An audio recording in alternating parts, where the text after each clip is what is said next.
Have you ever felt the urge to speak, and yet something deeper inside told you not to?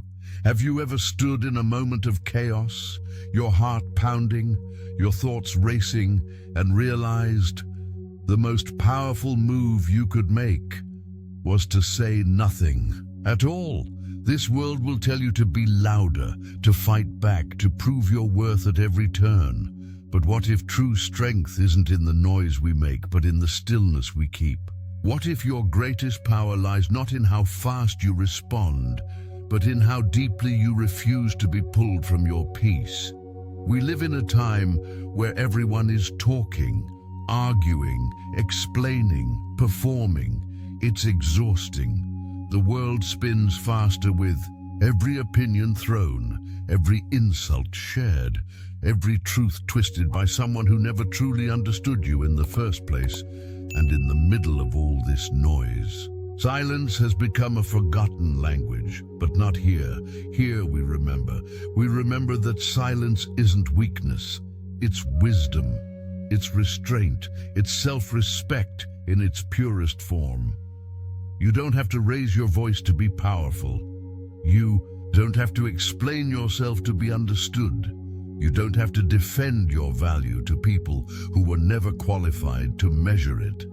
This message is for anyone, man or woman, who's been pushed, provoked, misunderstood, or quietly hurt by those who assumed they could get away with it. It's for the strong ones who never needed the spotlight, but still got burned by those who live in it. It's for those of you who've walked away, not because you couldn't fight, but because you finally understood the battle wasn't worth your energy. Because real power, it's not reactive, it's rooted. So today we're going to talk about something rare and deeply needed, the radical power of silence. Not silence as retreat, not silence as defeat, but silence as strategy. Silence as self-mastery, silence as a sacred act of protecting your peace in a world that profits off your chaos. Together, we'll walk through 7 real-life situations where silence isn't just helpful, it's transformational. We'll talk about what to do when someone lies about you, betrays you, insults you, manipulates you, takes you for granted, regrets losing you, or tries to provoke a reaction from you. And in each of these moments, we'll uncover how to hold your frame, how to protect your energy, how to walk away with your dignity intact while letting silence speak louder than any defense ever could. Because silence, when used with strength, becomes a mirror. It reflects the truth. It starves the drama. It preserves the parts of you that no one else has earned the right to disturb. And if this message stirs something in you, some old pain, some long-buried strength, or just a quiet knowing that you're ready to live differently, I invite you to stay. Watch this to the end. Reflect, breathe, and if you feel called, leave a comment. Share a story. Subscribe to join us here on Stoic Now, where we walk the quiet path together, not as perfect people, but as people learning to choose peace again and again. You don't need to be loud to be powerful. You just need to know when to speak and when to let silence do the talking. Now take a breath. Let's begin.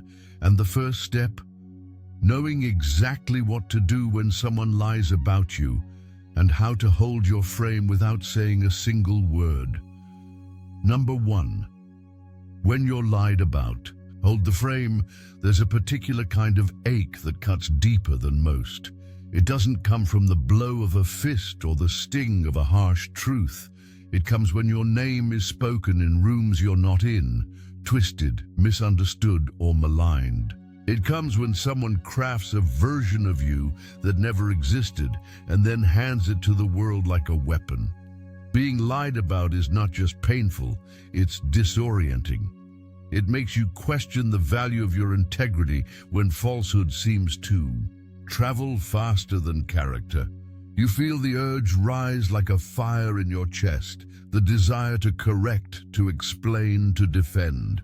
You want to shout, "That's not who I am." But that's the trap, because every time you rush to explain yourself to those who already believe the lie, or worse, those who want to, you're stepping into a rigged arena. One where the rules don't favor truth, but spectacle. And in that spectacle, your calm is mistaken for guilt, your restraint for weakness, your dignity for defeat. Marcus Aurelius once said, "The best revenge is to be unlike him who performed the injustice." And yet, that is often the hardest path to walk, because silence in the face of injustice feels unnatural, like surrender, like letting the story go unchallenged. But silence, when chosen consciously, isn't passivity, it's power. And more than that, it's protection. The Stoics understood something we are only just beginning to grasp in a world wired for outrage. Not every attack deserves a response. Not every lie demands a rebuttal. Sometimes the greatest act of self-respect is to remain unmoved while others try to distort your reflection. Let me tell you about a man I knew years ago. Let's call him David. He was principled, thoughtful, a man who didn't chase applause or drama. One day, a colleague with a vendetta accused him of sabotaging a deal. It wasn't true. Everyone who knew David knew it wasn't true. But the rumor was too tempting. It spread like smoke through the office, clinging to walls and whispers. And David, he didn't hold a press conference. He didn't argue his case in every meeting. He didn't corner his accuser or demand justice. He just showed up every day, head high, work done, eyes clear. Weeks passed. The noise began to die. The accuser, grasping for more attention, went too far and exposed himself. The truth, quiet but persistent, returned to its rightful place. And David, he never flinched, because he knew that truth doesn't shout, it waits, and when you protect your frame, it finds you again. This is what it means to hold the frame. It means standing firm in who you are, especially when others try to drag you into who you are not. It means refusing to hand over your identity just because someone painted over it with lies. It means trusting that what's real does not need to be proven in every moment. It reveals itself with time, with action, with presence. You are not obligated to explain your soul to those committed to misunderstanding it. And if someone is building their power by cutting down your name, let them. Let them scream, let them stir, let them exhaust themselves trying to get a rise out of you. You stay still, because the fire they set was never strong enough to burn your truth, only to light their own downfall. Seneca reminds us, it is not the man who has too little, but the man who craves more that is poor. The one who lies about you, who drags your name through the mud, they are starving for relevance, for reaction, for the sense of power that only comes when they see you flinch. But when you don't, when your stillness becomes your statement, that is wealth, that is grace. Of course, this doesn't mean you must tolerate injustice in silence forever.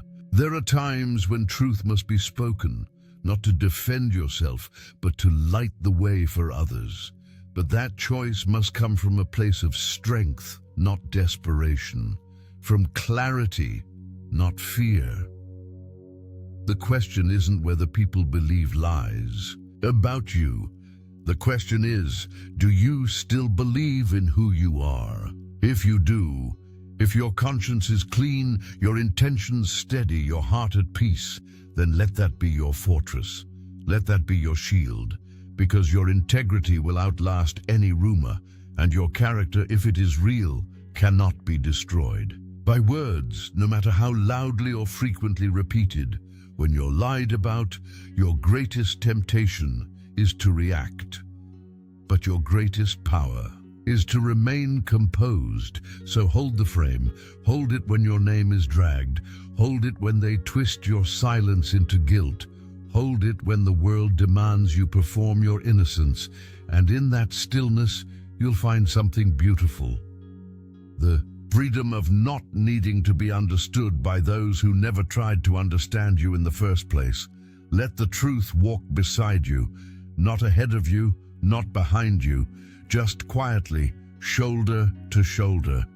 It knows where you're going, and it's in no rush, because those who know you truly know you, and those who don't, they were never yours to convince.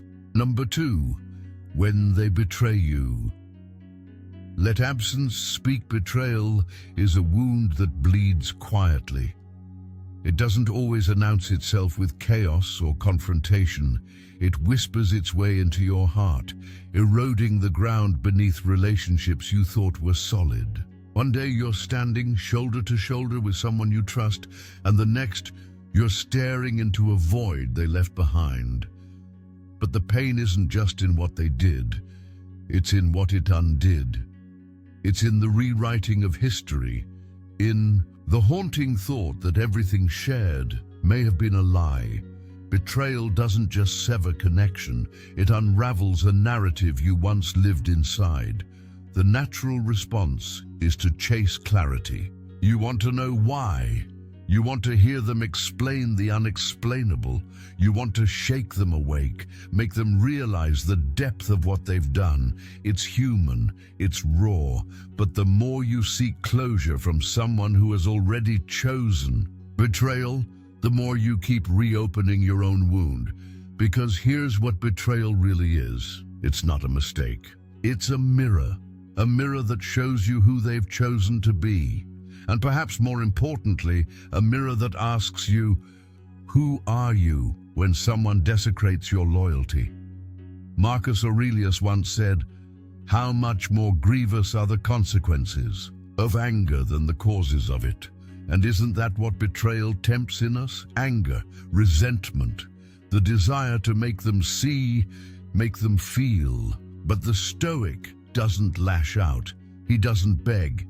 He doesn't argue with someone already deaf to decency. He lets go. Not because the pain is small, but because his peace is too sacred to rent out to someone who has already discarded it. There's a different kind of justice available to those who've been betrayed. It doesn't roar. It doesn't seek revenge. It simply removes itself. You see, betrayal only works when it has access to your energy, to your heart, to your time. When you deny it that access, it begins to suffocate under the weight of its own emptiness. Let me tell you about someone I met during my coaching years. His name was Ellis. He ran a small business with a longtime friend, someone he trusted like a brother. They built their company from the ground up, shared wins, setbacks, and late nights filled with dreams. Until one day, Ellis found out that his partner had been quietly funneling deals behind his back, stealing, lying, all while smiling across the conference table. The discovery shook him to the core. His first instinct was confrontation, to expose, to fight, to scream, but instead, he walked away. Not with bitterness, but with breathtaking stillness. He didn't beg for the money back, didn't try to salvage the friendship. He simply exited cleanly, quietly, no revenge, no closure. And do you know what happened?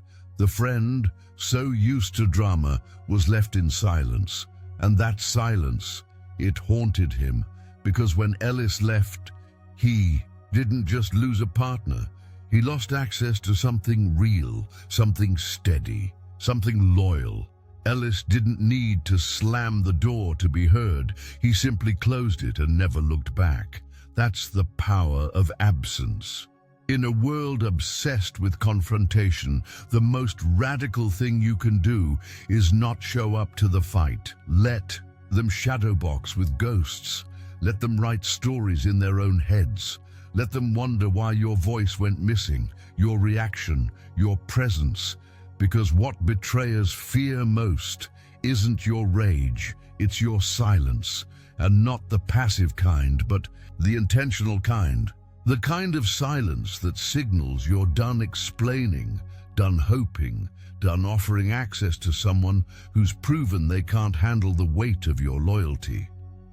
Seneca once wrote, "It is a rough road that leads to the heights of greatness." Betrayal is part of that rough road. It's friction, and like all friction, it serves a purpose. It strips away illusion, it separates the necessary from the convenient, and it reminds you, painfully but precisely, who belongs in your life and who does not. You don't need to unfriend. You don't need to announce your exit. You don't need to burn bridges. You just stop walking toward the person who already walked away in spirit. This is not pettiness. It's clarity. When someone shows you they cannot be trusted, believe them. But more importantly, believe yourself enough to move forward without trying to convert their betrayal into accountability.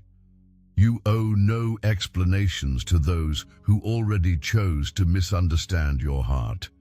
And you owe no performance to people who see your silence as weakness.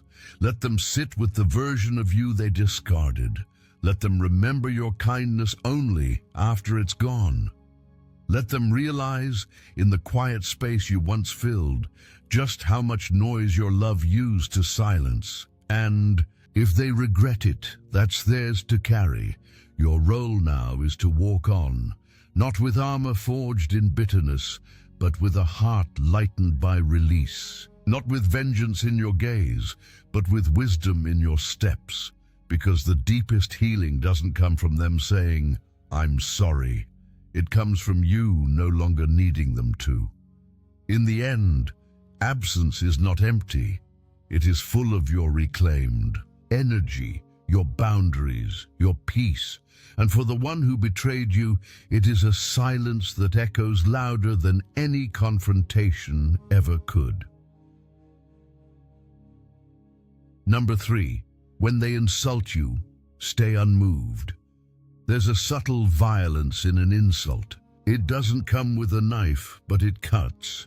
It doesn't draw blood, but it bruises something internal, your dignity, your identity, your center of gravity.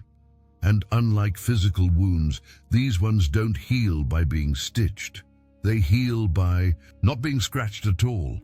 Insults aren't arguments. They're invitations to descend, to drop your poise, to flinch, to meet someone on their level, the level of ego, of impulse, of petty warfare, and the most dangerous part, you'll feel like you have to respond, like silence will be mistaken for submission, like not clapping back will mean you're weak. But the Stoic understands something deeper. Insults are not about truth. They're about disruption. They are not comments on your character. They are tests of your control. Marcus Aurelius, facing public scrutiny, political tension, and betrayal, still wrote, "When someone does wrong, it is because they are mistaken about what is good." He didn't see insult as an enemy to fight. He saw it as ignorance to outgrow. That is the lens of a trained mind, but in practice it's not always easy. We all have stories, moments when we were mocked, minimized, belittled in a room full of eyes. Maybe someone took a cheap shot at your success. Maybe they laughed at your dreams. Maybe they dressed their malice in the costume of just joking. The sting is real. But the choice, that's where the power lives. Let me tell you a story. There was a woman I once coached. Her name was Rachel. She was a young executive, brilliant but soft-spoken. In meetings, she was often overlooked, until one day she earned a huge promotion, one that was public, announced with celebration. A few days later, during a group lunch, a colleague smirked and said, "Wow, I guess all you have to do these days is be quiet and smile and boom, executive title." The words were laced with venom, dressed in charm. Everyone went silent. The group waited. Rachel simply sipped her coffee, smiled, and said nothing, not cold, not hurt, just composed. And in that moment, she didn't just hold her dignity, she commanded the entire room, because no comeback could have matched the stillness she projected. Her silence didn't mean defeat. It meant she refused to give her power away. What the insulter wanted was a show, an argument, a crack in her frame. What they got was nothing, and nothing is unbearable to those who need attention to feel alive. When someone insults you, they are handing you bait, and every time you take it, when you react, when you fire back, when you trade cleverness for control, you are stepping into their chaos. But when you don't, you are not defeated. You are unreachable. There's an elegance in not responding, a quiet authority that doesn't need to bark to be felt, because true power is not reactive, it's rooted. It's not afraid of insult. It recognizes it and walks past it like a man stepping around broken glass instead of dancing barefoot to prove he's tough. The Stoic doesn't meet insult with insult. He meets it with indifference. Seneca once said, "It is the mark of a great man to treat insults as if they were beneath notice." That's not pride, that's freedom. The kind of freedom that comes from knowing your worth doesn't need to be defended. Of course, that doesn't mean you tolerate disrespect endlessly. But it does mean you choose the battlefield. You speak when it's necessary. You address what's constructive. You correct when it leads to clarity, but you don't perform. And you don't wrestle pigs. Because the moment you do, you're not standing up for yourself, you're stooping down for them. Here's what I want you to remember the next time someone throws shade at your light. You don't need to dim to prove. You're not arrogant. You don't need to clap back to prove you're strong. And you don't need to explain yourself to someone who's only trying to provoke, not understand. Let their words hang in the air. Let their sarcasm echo unanswered. Let their energy die in the silence you offer. That's how you master the frame. That's how you become a mountain in a world of weather. Because storms may scream, but mountains don't move. When people see you refuse to flinch, they stop aiming for your cracks, not because they've changed, but because they realize you don't crack. And when they no longer control your reaction, they lose the one thing they were trying to steal, your power. So stay unmoved, stay grounded, let others play their games. You live by principle. You walk with peace. You listen to insult and offer nothing back but presence. And in that sacred stillness, you become untouchable. Number 4, when victims manipulate, step out of the game. There is a manipulation far more dangerous than open hostility, more confusing than lies, more powerful than threats. It comes softly, quietly, cloaked not in aggression, but in fragility. It is the manipulation of the victim, not the genuine kind. Real victims deserve compassion, support, healing. No, this is something else entirely. This is performance, a disguise, a strategy. The art of gaining power not through strength but through pity, of escaping accountability by collapsing into emotional chaos the moment they're confronted with truth. These are not people seeking understanding, they are people seeking control, and their favorite tool is your empathy. They'll twist facts into sob stories, shift blame with trembling voices, Turn honest feedback into attacks, and suddenly you're no longer the person bringing truth. You're the villain in their drama. And the more you try to clarify, to explain, to defend, the worse it gets. Because with every word, you step further into the role they've already written for you. The aggressor, the cold one, the heartless enemy in their heroic tragedy. This is not a conversation. It is a stage, and if you're not careful, your integrity becomes the script they use against you. Stoicism teaches us that emotion is not the enemy, but ungoverned emotion is that compassion must be balanced with clarity, that empathy without boundaries becomes self-destruction. Epictetus wrote, "Don't explain your philosophy, embody it. And in moments like these, that means one thing: do not try to win a game you didn't choose to play." Let me share a story.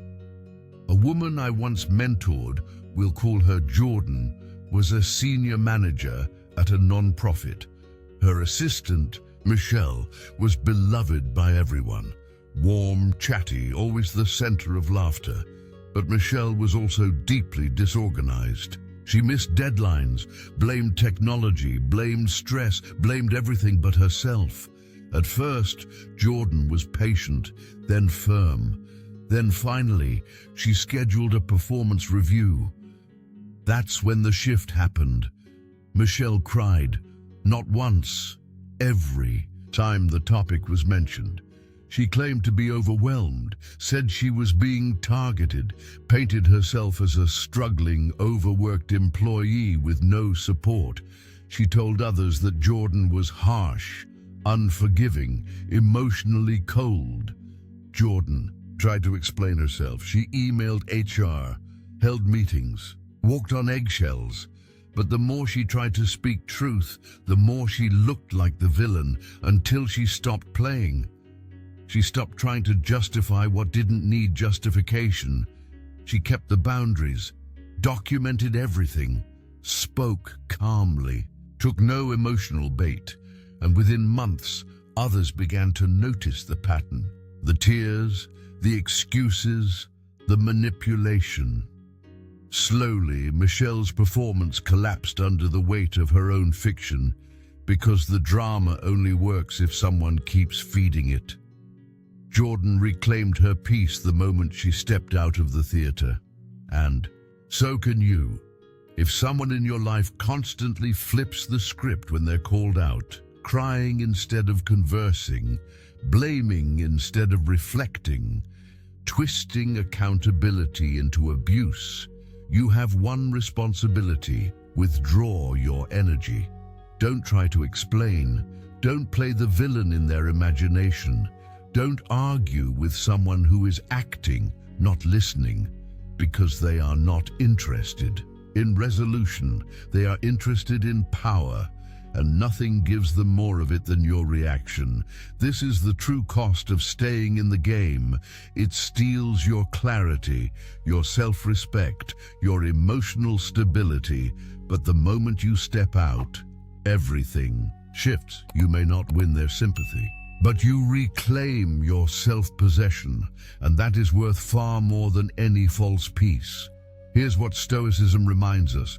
You are not responsible for someone else's narrative. You are responsible for your own character. When someone weaponizes their tears, your silence becomes a shield. When they twist your kindness, your boundary becomes your compass. When they bait you into emotional chaos, your detachment becomes your power.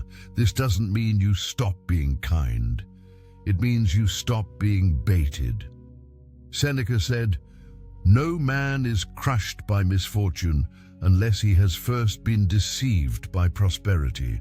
And in the same way, no one is controlled by manipulation unless they've first mistaken it for sincerity.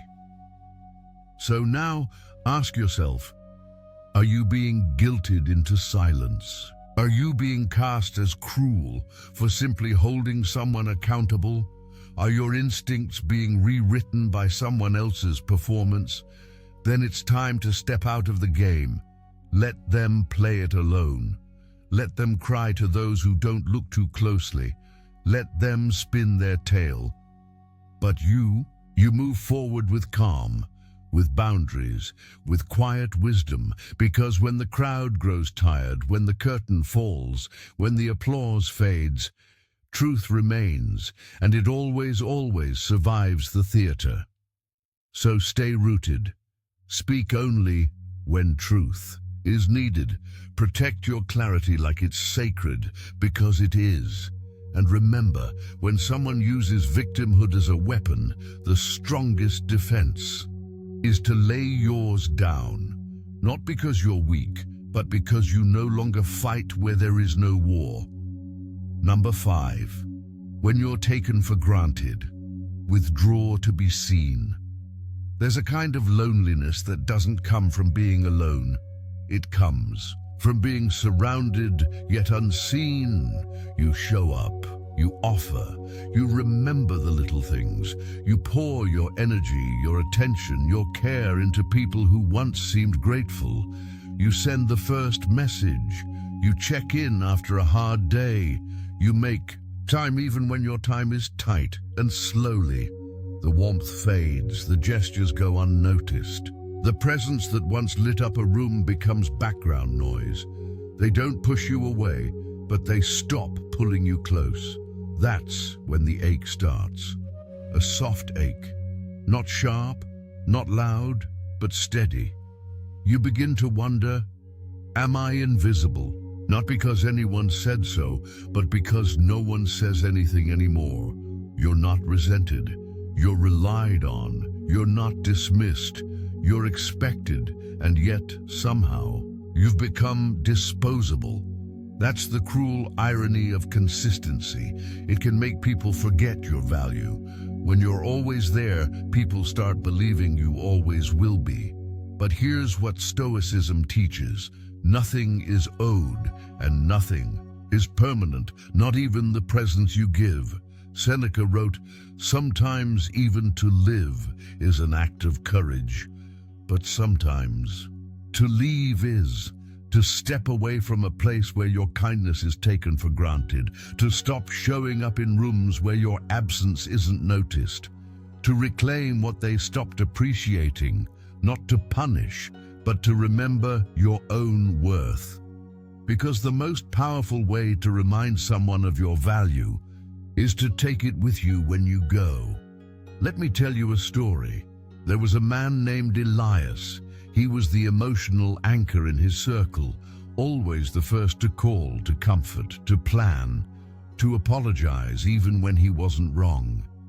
He never missed a birthday, never let an argument linger, never forgot to ask how someone was doing, but year after year, something shifted.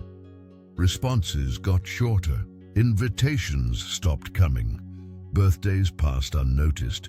Unless he reminded people he brought it up once, it was brushed off with, "Oh, you know we love you, we're just busy." But love without attention is just convenience. So Elias did something he had never done before. He stepped back. No announcements, no anger, no guilt trips, just stillness. He didn't text first, didn't chase conversations, didn't show up where he wasn't remembered, and slowly, silence grew. Some reached out, confused, then apologetic. They realized what they'd lost. The weight of his absence made them see the light he had always brought. Others, they never noticed. And that was the clarity he needed. Because absence doesn't just reveal others, it reveals you. It shows you where to stop pouring. It teaches you the difference between being loved and being used. Stoicism teaches us that withdrawal is not weakness. It is discernment. It is choosing to protect your peace instead of offering it endlessly to those who no longer recognize it. You are not here to be convenient. You are not here to be the one who always adjusts. You are not here to prove your value by being endlessly available. You are here to live in truth, to give freely, yes, but also to retreat wisely, to be present, but not at the cost of your self-worth, to offer your loyalty, but not to those who confuse it with obligation. Here's what you must remember. Your presence is a gift, but only when it's seen as one. So when they stop noticing, step back. Let your silence do what your presence could not. Let it echo. Let it ask the question your words no longer should. Where were you when I stopped coming? Some will feel the shift. They will reach for you. They will apologize. Not just with words, but with changed behavior. Others will fade into the distance. Let them, because those who disappear when your light dims were only borrowing your glow. Seneca once said, "Associate with people who are likely to improve you." The reverse is also true. Release those who only deplete you. You are not selfish for stepping away. You are not cruel for going silent. You are simply honoring the balance between giving and receiving. And in that space of withdrawal, you will find something you may have lost. Clarity. Clarity about who values you. Clarity about where to place your effort. Clarity about who hears your silence as deeply as they once welcomed your voice.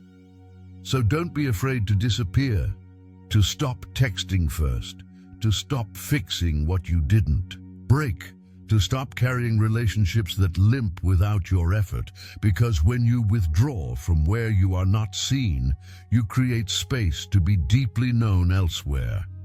And that's not the end of connection. That's the beginning of something real. Number 6, when they regret losing you, don't open the door.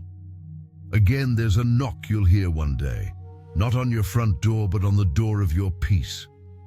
It often comes after silence, after distance, after you've put yourself back together quietly in the dark, piece by piece, where no one clapped and no one noticed. And just when you start breathing again, when your life is no longer centered around the ache, they remember your warmth, your loyalty, your steady presence that once felt so secure, they assumed it would never leave. And suddenly the texts appear, the calls, the messages wrapped in nostalgia and guilt and soft regrets. They say they miss you, that they've changed, that they finally understand. And in that moment, a dangerous temptation arises, not out of weakness, but out of memory. You remember who you were with them, the good days, the laughter, the sense of belonging. You want to believe them. You want the pain to have meant something. You want the ending to become a new beginning. But this is where the Stoic in you must rise, not with coldness, not with bitterness, but with clarity. Because the most dangerous door you can open is the one that leads back to what once broke you. Seneca wrote, "Every new beginning comes from some other beginning's end." But if you keep reopening old wounds, how will anything new truly begin? The truth is, most people don't miss you. They miss the way you made them feel. They miss the comfort, the attention, the reflection of their better self in your presence. But do they miss your pain? Do they miss the way they dismissed you, neglected you, took you for granted?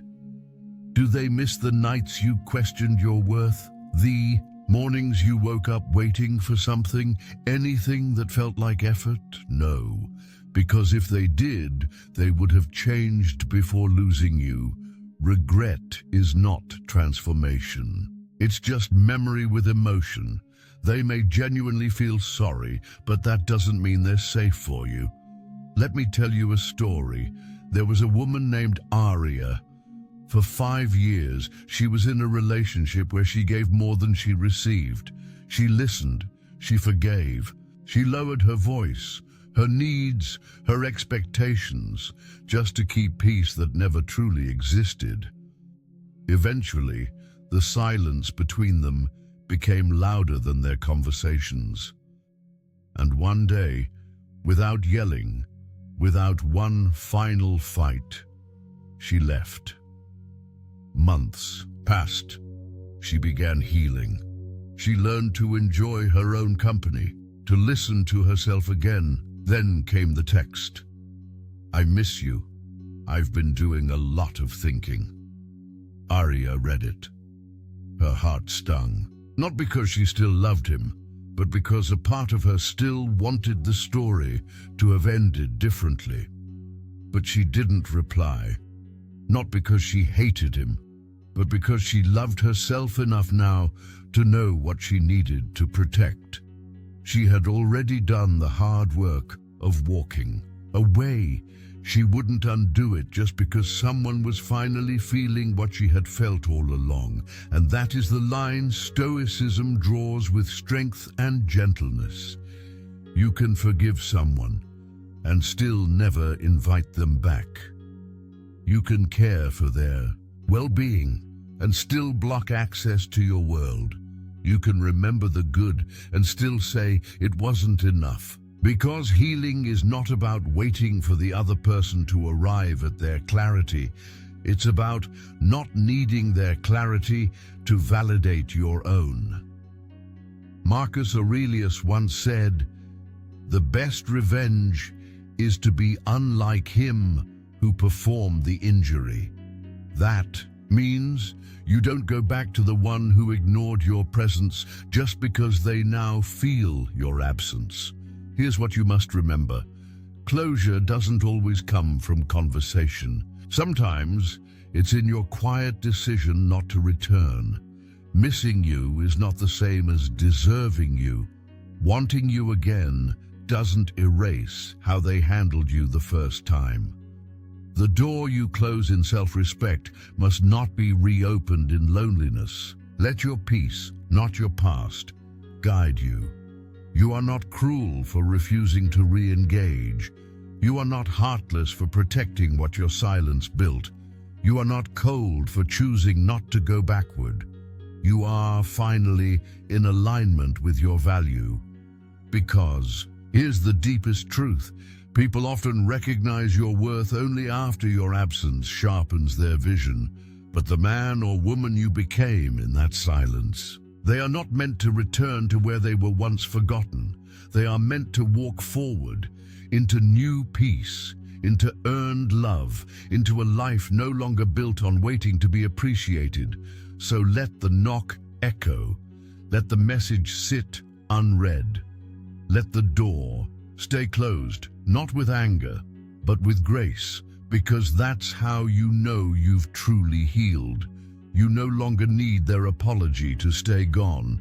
You've become your own peace, and you are no longer willing to trade it, not even for a familiar voice, saying, "I miss you." Number 7, when they try to provoke you, starve the flame. There are people in this world who thrive on fire, but not the kind that warms, the kind that burns. They poke at you not to understand you, but to ignite you. They twist your words, smirk at your silence, and throw veiled insults just sharp enough to wound, but soft enough to deny. They don't want truth. They don't want resolution. They want your reaction, because when you react, you abandon yourself. You shift from the stillness of clarity to the storm of chaos. And that's where they have control, not by overpowering you, but by making you forget your power. They make you feel like you must say something, that your silence is weakness, that your calm is submission. But the truth, every time you choose not to react, you rise. Every time you remain unmoved, unshaken, unhooked from their performance, you reclaim ground they can't reach. Marcus Aurelius said, "You have power over your mind, not outside events." Realize this, and you will find strength. Your strength is not in your volume, it is in your temperature, in your ability to remain cool when they try to make you boil. Because anyone can shout, anyone can swing back, but it takes a disciplined soul to absorb provocation and respond with nothing but poise. Let me tell you a story. There was a man named Darren, brilliant, respected, quiet by nature. He worked in a competitive office where one colleague, Bryce, constantly tried to provoke him. Snide comments, public undermining, subtle jabs about his age, his ideas, his leadership.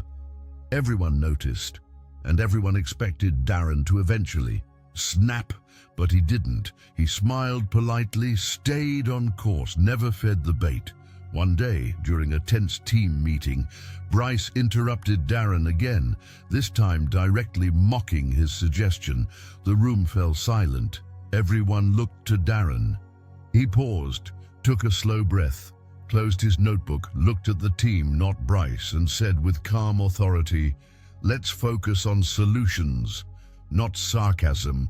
We all have work to do."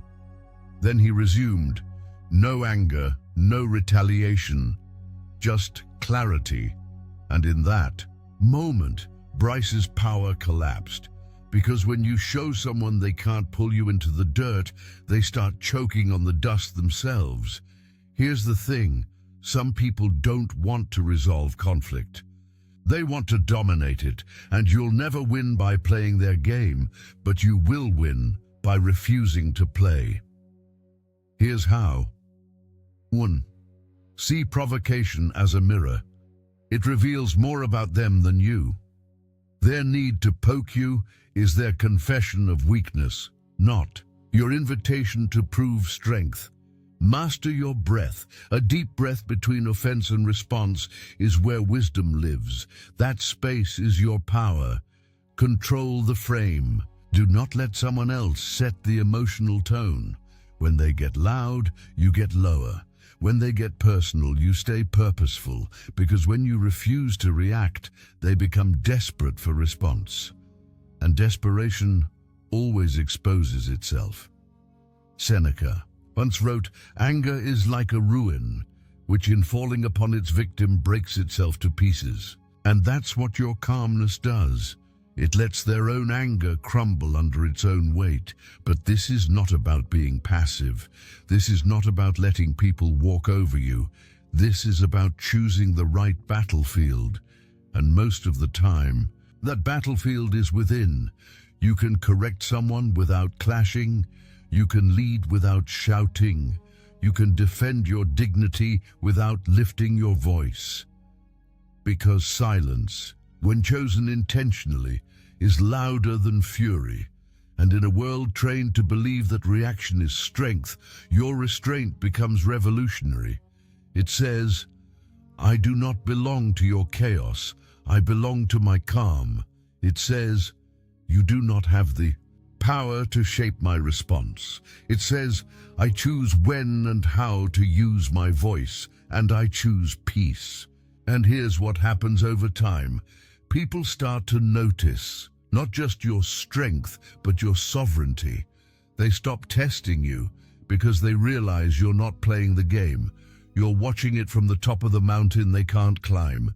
You've become untouchable, not because you're above pain, but because you've stopped renting your peace to every person who knocks. So the next time someone tries to provoke you, don't respond with anger. Don't explain. Don't match their temperature. Lower the flame. Starve it. Let their fire die in the absence of your oxygen, and stand in the quiet blaze of your own self-control, because in the end, the most powerful response is the one they never see coming. No response at all. Final reflection. By now, you may feel it, not just understand it, but truly feel it, that in a world obsessed with noise, opinion, and reaction, choosing silence isn't weakness, it's mastery. It's the quiet knowing that you don't need to prove anything to anyone, that your worth is not up for debate, that your energy is not for sale, and that your peace is sacred. The Stoics didn't walk through life unaffected. They walked through life undisturbed, not because the world was gentle, but because they had trained themselves to remain unshaken. They learned that some battles are not won by fighting, but by not showing up. So what have we truly explored here? Not just techniques for silence, but something far more powerful, a philosophy of presence. We've seen how lies collapse under their own weight when you stop feeding them with explanation. How betrayal loses its grip when you don't beg for closure. You let absence speak instead. How insults echo into emptiness when met with stillness. How manipulative victims fail when their stage loses its audience. How your value is remembered the moment your presence is gone. And how regret, no matter how loud, is not a reason to reopen the door you've quietly closed. Through all these moments, one truth rises. Silence is not what you withhold, it's what you hold. You hold your frame, your dignity, your inner peace. You let the chaos pass. You let karma work. You let time do what time always does. Reveal what's real. Because here's what no one tells you. Silence is not the absence of a response. It is the response. It is the most profound statement you can make when the world wants you reactive. It says, I am still here, and I am still me. So if you find yourself at that crossroads, tempted to defend, to argue, to explain, remember this: the stronger man does not speak louder. He stands taller in silence. Let them wonder. Let them spin their stories. Let them fill the air with noise. And you remain the mountain. You hold the line, not because you're trying to win, but because you already have. You've won. Your mind, your peace, your self-respect. And in a world addicted to reaction, that kind of stillness, that's revolutionary. So, if something in this message stirred something in you, a memory, a truth, a part of yourself that's been waiting to return, hold it close, practice it daily, because you don't need to shout to be heard, you just need to stand still and let silence speak for you. Thank you for walking this path with me. If this message spoke to something deep in your soul, I invite you to join us here at Stoic Now, a space where wisdom speaks quietly and strength moves without force. If you feel moved, leave a comment below. Not out of obligation, but out of reflection.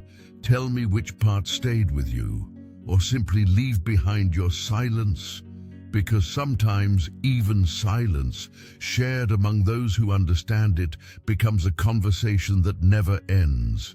And finally, never forget, you are not the echo, you are the origin.